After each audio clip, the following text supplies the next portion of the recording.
Assalamualaikum teman-teman. Di sini saya akan melanjutkan video saya yang sebelumnya, yaitu membuat proyek sistem absensi mahasiswa berbasis IP dan QR. Nah, di sini saya akan melanjutkan membuat file logout kemarin ya teman-teman, dan menjelaskan setiap kodenya. Dan di sini saya akan membuat file script.js, yaitu JavaScript teman-teman. Dan kita mulai saja. Kita buka VS Code-nya dahulu. Nah teman-teman, nanti buat saja folder namanya itu asset. Nah lalu di dalam asset ini kalian membuat file namanya script.js ya teman-teman. Jadi script.js ini di dalam asset ya teman-teman. Nah saya tadi sudah membuat script.js-nya ya teman-teman. Nah, sedikit saya jelaskan fungsi utama kode ini, yaitu yang pertama, menunggu halaman web selesai dimuat dari DOM content loaded ya teman-teman. Dan yang kedua, menambahkan event listener ke tombol dengan ID generate QR teman-teman. Yang ketiga, saat tombol diklik, kode QR akan dihasilkan secara otomatis menggunakan data unik atau UR timestamp ya teman-teman. Dan yang terakhir, yang keempat, QR kode tersebut ditampilkan sebagai gambar dan disimpan di input name QR kode teman-teman. Oke, langsung saja kita mulai. Yang pertama ada dokumen add event listener yang ini. Nah, fungsi dari kode ini yaitu menunggu sampai seluruh DOM atau struktur HTML dimuat sebelum menjalankan script, mencegah error saat mencoba mengakses elemen yang belum ada teman-teman. Lalu kita lanjut ke const generate QR btn yang ini teman-teman. Fungsi dari kode ini yaitu mengambil referensi tombol yang akan digunakan untuk generate QR-nya teman, untuk generate QR-nya teman-teman. Dan yang kedua itu diasumsikan HTML-nya memiliki elemen seperti button, generate QR-nya teman-teman. Lalu lanjut ke if generate QR button. Yang ini teman-teman, fungsi kode ini yaitu mengecek apakah tombol generate QR ditemukan. Lalu jika tidak ada, maka script tidak berjalan untuk mencegah errornya teman-teman. Lalu kita lanjut ke generate button yang ini teman-teman. Nah, fungsi dari kode ini yaitu saat tombol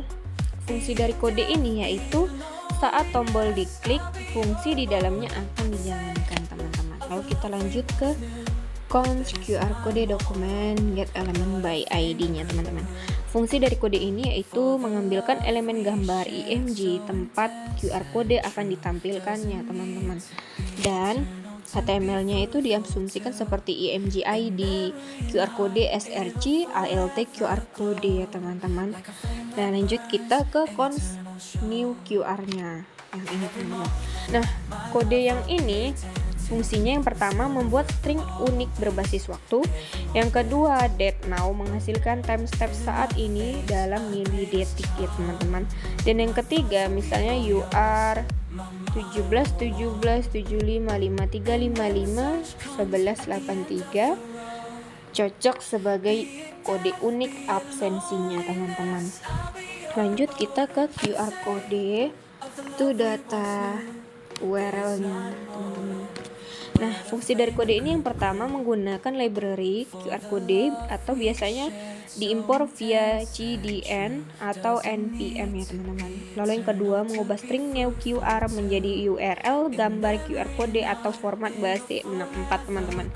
Yang ketiga, URL-nya yang dihasilkan akan terlihat seperti data image atau PNG-nya ya teman-teman. Lalu kita lanjut ke if-ler yang ini teman-teman. Nah, yang ini fungsi dari kode ini yaitu yang pertama, jika tidak ada error saat generate, yaitu Kita lanjut ke kode ini ifler, yaitu yang pertama QR kode RC sama dengan URL itu menampilkan QR kode di halaman. Yang kedua, input name atau QR kode menyimpan nilai kode QR agar bisa dikirim saat form disubmit, teman-teman. Lalu yang ketiga itu diasumsikan HTML-nya seperti input type, hidden, nama QR kode ya teman-teman. Dan jika tidak ada kode ini, konsekuensinya yang ini content launched. Nah, konsekuensinya yaitu skripnya itu bisa gagal jika elemennya itu belum tersedia saat skrip dijalankan.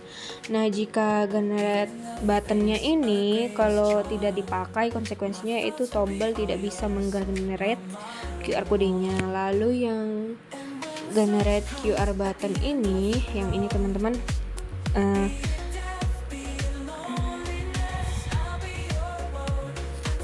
QR kode itu data.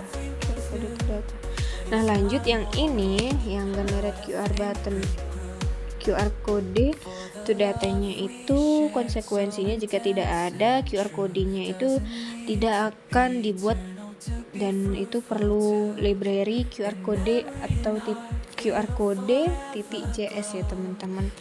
Dan yang input name yang ini teman-teman, jika tidak ada kode yang ini itu QR kodenya tidak bisa disimpan saat formnya tuh nanti dikirim teman-teman. Lalu yang mana ya, yang ini teman-teman, yang date now ini. Nah, jika tidak ada kode ini itu konsekuensinya itu nggak jamin ya teman-teman keunikan QR-nya yang dihasilkannya. Seperti itu teman-teman. Nah, kenapa saya memilih memakai Script.js? Karena ini kan juga sebagai tampilan desainnya itu lebih bagus ya teman-teman. Jadi itu kayak ada di sini teman-teman, kayak di sini ini tuh scriptnya, di sini min.js dan .js, lalu ada juga di indeksnya mungkin ya teman-teman. Nah, di sini juga ada semua kodenya, ada deh teman-teman. Dan itu saja yang bisa saya jelaskan tentang file Script.js-nya. Jika saya ada salah, saya mohon maaf ya teman-teman, karena saya juga baru belajar dan sedikit demi sedikit saya pahami. Dan saya akan melanjutkan file-file berikutnya di video selanjutnya teman-teman. Lebih dan kurangnya saya mohon maaf. Saya tutup dengan wabillahi taufiq walhidayah. Wassalamualaikum warahmatullahi wabarakatuh.